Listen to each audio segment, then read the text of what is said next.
name is Miss Jessie, and I'm one of the counselors here at the Annandale campus. And today I'm going to show you how to register for classes. To just start with, you're just going to go to the NOVA webpage, www.nvcc.edu.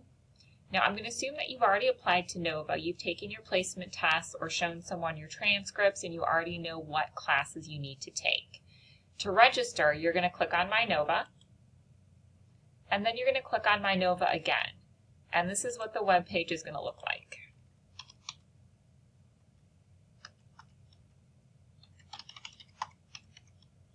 You're going to type in your username and password. If this is your first time logging into My NOVA, you're going to have to set some security questions and change your password to a permanent password. If you've already done that, then you would just go ahead and move on. If for some reason you forgot your password or forgot your username, you can click on one of these in order to retrieve it. So I'm going to go ahead and sign in. So you won't have all these options, but you will have a lot of them. You'll be using Blackboard as a student, and of course you'll be using your email. You want to get into the habit of checking that every day. But for the purposes of registering for classes, you're going to click on this, SIS, Student Information System. There are a couple different ways that you can register for classes, but I'm going to go to the Student Center. I kind of like this one the best because this is going to show me some things. So you see where it says hold. If there's a hold on my account, something that's going to prevent me from registering for classes, it's going to be here. If I've applied for financial aid and there's something I need to do to get my financial aid, it's going to be here. If this isn't my first semester here, under enrollment dates, I might have priority registration. And so if I'm eligible for priority, meaning I can register before everybody else, there would be an enrollment date here. So what I'm going to do in order to register for a class is I'm going to click on this third one down that says enroll. I'm going to select the semester that I want to register for classes. And then here, I'm going to search for open classes.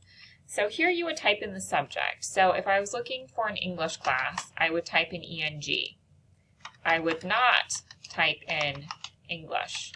I would just type in ENG for English, or I might type in MTH for math. SDV, Student Development, is the course I'm going to look for today.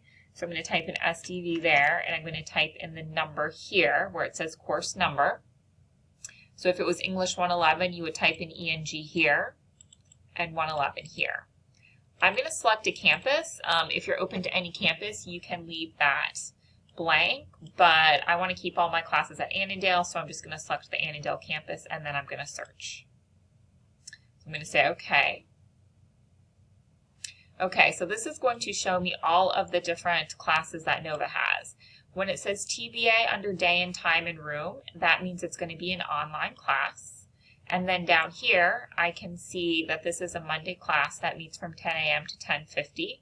I can also see the date. So I see this class starts August 21st, and it's going to end December 17th. I see this next one down here is a Tuesday class, the same dates.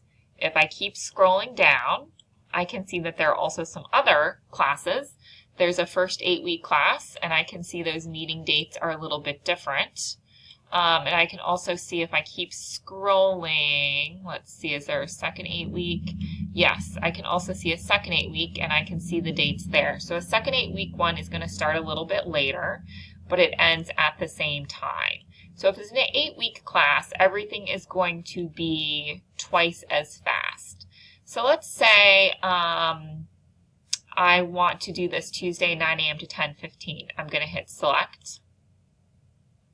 Okay, so I'm going to look here in the class notes and see if there's anything unusual about this course. It does say it's a hybrid course, which means it combines class meetings with online instruction that you will do from your home or in a campus computer lab. So you want to be sure to read this whole note for any classes that you are registering for. I'm going to select next. Okay, if for some reason I don't like this class, I can hit the trash can. I can see that the class is still open because I see that there is a green circle here. If I leave this in my shopping cart and it turns to a blue square, that means that it's going to be closed. But this is still open, so I'm going to hit proceed to step 2 of 3. And then I'm going to click on finish enrolling. Sometimes you have to give it a minute. And so it says success, it's been added to your schedule. I got the green check mark, so I know I'm good. So the next step would be that I have to pay for my classes. And depending on when you're registering for classes, there may be a little bit of a grace period, or you may have to pay for your classes pretty quickly. So I'm going to go to, up at the top here, my student center. And now I can see that there are some charges on my account. So it says I owe $183.25 for this class. So I can either go to QuickPay if I'm going to pay for my classes in full, or I can apply for the payment plan. So either of those would work to pay for my classes. After you pay for your classes, you'll want to do some other things, like make sure you get your books, a parking pass if you're going to be taking on-campus classes, and then, of course, any school supplies you might need. And that, in a nutshell, is how you register for classes.